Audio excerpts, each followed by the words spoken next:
कि कोई दीवाना कहता है।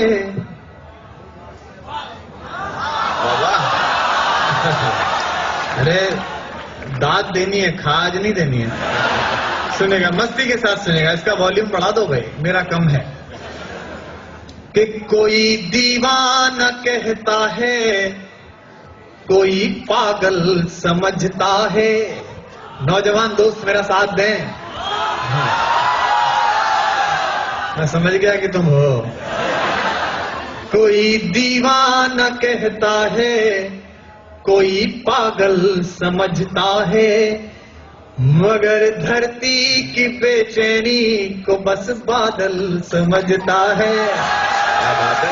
मगर धरती की बेचैनी को बस बादल समझता है। मैं तुझसे दूर कैसा हूँ, तू मुझसे दूर कैसी है। अब दिल धड़के तो उसे तालियों में बदलना।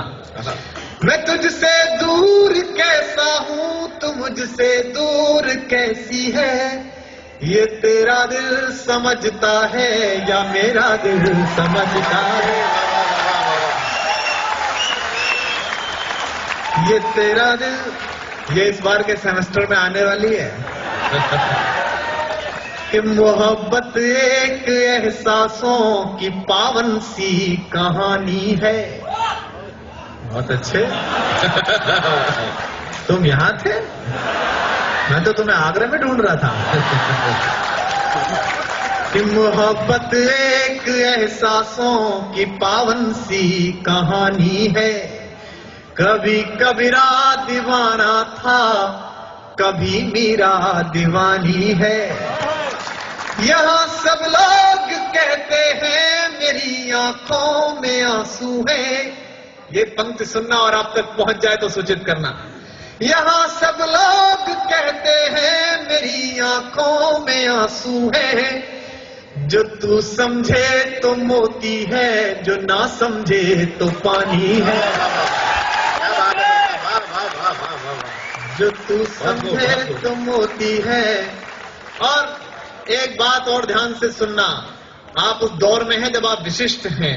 जीवन को इस तरह जीना कि कोई मिले कभी तो खुद से नजर मिला सको। गालिब ने कहा, यह गालिब का शहर है दिल्ली, किसी से मिलने पर शेर सुनना बड़े शायर का। मत पूछ के क्या हाल है मेरा तेरे आगे, मत पूछ के क्या हाल है। मैं आरईसी में पढ़ता था, एक सेमेस्टर छोड़कर भाग आया और यहाँ पढ़ा रहा हूँ क्योंकि मुझे लगा it's better to be a good poet than a bad engineer. अब तो मैं अपना ही भविष्य बिगाड़ रहा होता हूँ, बिगाड़ रहा हूँ, तब तो मैं देश का बिगाड़ रहा होता। तब पंक्ति पढ़ता हूँ। गालिब ने कहा, मत पूछ के क्या हाल है मेरा तेरे आगे, तू देख के क्या रंग है तेरा मेरे आगे। क्या बात। तब पंक्तियां सुनना कि समंदर पीर का अंदर है लेकिन रो नहीं सकता। लड़कों की खास बात चाहिए मुझे इस पर। समंदर पीर का अंदर है लेकिन रो नहीं सकता। ये आंसू प्यार का मोती है, इसको खो नहीं सकता। क्या बात है। ये आंसू प्यार का मोती है, इसको खो नहीं सकता। मेरी चाहत को दुल्हन तू बना लेना, मगर सुन ले। और जो खुददार लोग हैं उनकी तालियां लहरती दिखाई दें। मेरी चाहत को अपना तू बना लेना, मगर सुन ले। जो मेरा हो नहीं पाया वो तेरा हो नहीं पाया। जो मेरा हो नहीं पाया। और एक मुक्तक और सुनिए, इसके बाद में कविता पढ़ता हूँ। प्रेम में, जैसा गजेंद्र सोलंकी ने बताया, भारत बड़ा हिपोक्रेट देश है। प्रेम हिंदुस्तान में एक ऐसा विषय जिसमें केवल थ्योरी की क्लास चलती है। मैं आपको 4 पंक्तियां पढ़ा दी, सुनेगा 4 पंक्तियां। और ये बिल्कुल मस्ती की पंक्तियां हैं। बरसों प्रेम लिखने के बाद यदि आप प्रेम करें तो क्या दिक्कत आती है देश में। सुनेगा कि भ्रमर कोई कुमुदनी पर, मस्ती के साथ सुनना और मैं जो सुनाना चाह रहा हूं वहीं पहुंचना, वरना स्लिप हो सकती है बात। भ्रमर कोई कुमुदनी पर मचल बैठा तो हंगामा। हमारे दिल में कोई ख्वाब पल बैठा तो हंगामा। अभी तक डूब कर किस्सा मोहब्बत का। और प्रोफेसर्स की भी दाद चाहता हूं इन बच्चों के साथ। अभी तक डूब कर सुनते थे सब किस्सा मोहब्बत का, मैं किस्से को हकीकत में बदल बैठा तो हंगामा। मैं किस्से को हकीकत में बदल बैठा तो। एक प्यार की गीत सुनाता हूं, क्योंकि देखिए राजनीति की भाषा मुझ पे आती नहीं।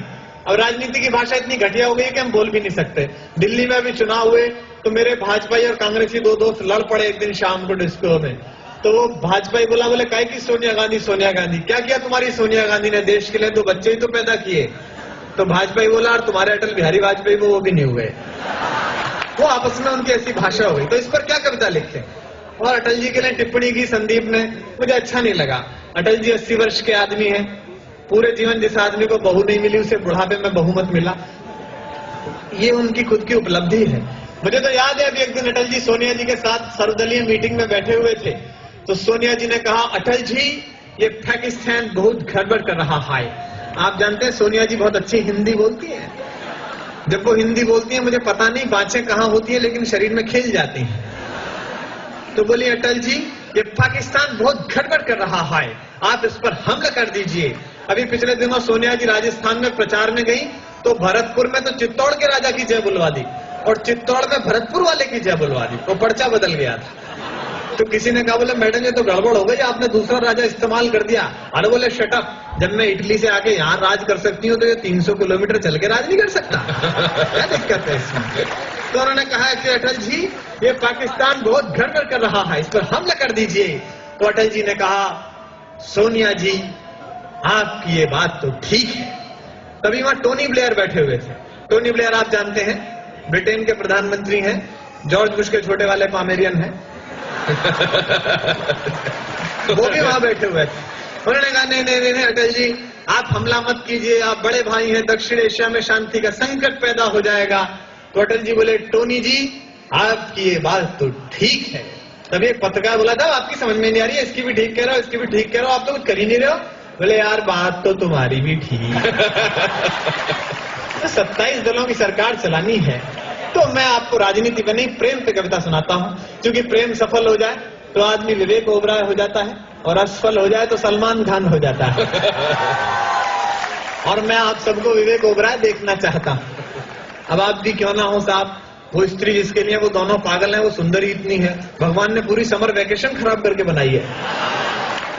मैं तो अभी कहाँ पढ़ाता हूँ कॉलेज में, तो मेरा एक विद्यार्थी आत्महत्या के लिए चढ़ गया। गाजियाबाद में हमारे यहाँ कौशाम्बी में 12 मंजिली इमारत है, ऊपर चढ़ गया। तो उसके उनका पिता का फोन आया, बोले सर चले आइए, आपका शिष्य बहुत परेशान है, आत्महत्या करना चाह रहा है। तो मैं गया, मैंने कहा, अभिषेक बेटा नीचे आ जा, आत्महत्या मत कर, मैं तुझे वो नई वाली मोटरसाइकिल दिलाऊंगा, वो हुडी बाबा। बोला, नहीं गुरुजी मैं कूद कर मरूंगा, मेरी बेइज्जती हुई है। अरे मैंने कहा, नीचे आ जा, ओम व्यास और मैं अमेरिका जा रहे हैं इस बार स्विट्जरलैंड, तो मैं ओम व्यास के घरवाली के टिकट पे तुझे ले चलूंगा। बोले, नहीं गुरुजी इसमें तो ज्यादा रिस्क है, मैं कूद के ही मरूंगा। तो मैंने कहा, मैंने मन रखने के लिए कह दिया। अरे मैंने कहा, मैं कलकत्ता गया था तो वो ऐश्वर्या राय की माँ वृंदा राय मेरी फैन हो गई, मैं तेरी ऐश्वर्या राय से शादी करा दूंगा, नीचे आ जा। बोला, गुरुजी ऐश्वर्या राय कौन है? मैंने कहा, फिर तू कूद के ही मर जा। फिर तू कर भी क्या रहा है? मेरा कई बार मन करता है कि मैं गजेंद्र सोलंकी को उस वाली बिल्डिंग पर ले जाऊं, लेकिन डर ये है कि ये भी हो सकता है कि ये वहीं रहे और मैं नीचे आ जाऊं। ये शरीर का मामला है। तो मैं एक कविता सुनाता हूं आपको, मोहब्बत में सच की कविता, और इसमें दिल धड़के आवा मिले। पहली पंक्ति से जुड़िए, आपको मेरा नाम याद नहीं रहेगा, ये कवि सम्मेलन याद नहीं रहेगा, लेकिन इस कविता का शीर्षक पगली लड़की याद रहेगा। इसका एल्बम भी जल्दी आएगा, और इसे अब पहली बार मुझसे सुन लीजिए, अगली साल तक ये पहुंचेगी बात, आपको सुनेगा। मावस की काली रातों में दिल का दरवाजा खुलता है। ये ऐसे जैसे मैं आपके बारे में बात कर रहा हूं, चाहे T5 में रहते हो चाहे बॉय हॉस्टल में रहते हो। मावस की काली रातों में दिल का दरवाजा खुलता है, जब दर्द की प्याली रातों में गम आंसू के संग घुलता है, जब पिछवाड़े के कमरे में हम निपट अकेले होते हैं, अकेले होते हैं। मुरारी बापू की कथा की तरह मत सुनना, आह वाह करते रहना। जब पिछवाड़े के कमरे में हम निपट अकेले होते हैं, अकेले होते हैं, जब घड़ियां टिक टिक चलती हैं, सब सोते हैं, हम रोते हैं। जब घड़ियां टिक टिक चलती हैं, सब सोते हैं, हम रोते हैं। जब बार बार दोहराने से सारी यादें चुक जाती हैं, जब ऊंच नीच समझाने में माथे की नस दुख जाती हैं। पंक्तियां सुनना और अगली दो पंक्तियों पर जितने भी लोग हों सबके हाथ खुलते हुए देखना चाहता हूं। जब ऊंच नीच समझाने में माथे की नस दुख जाती है, तब एक पगली लड़की के बिन जीना गद्दारी लगता है, और उस पगली लड़की के बिन मरना भी भारी लगता है।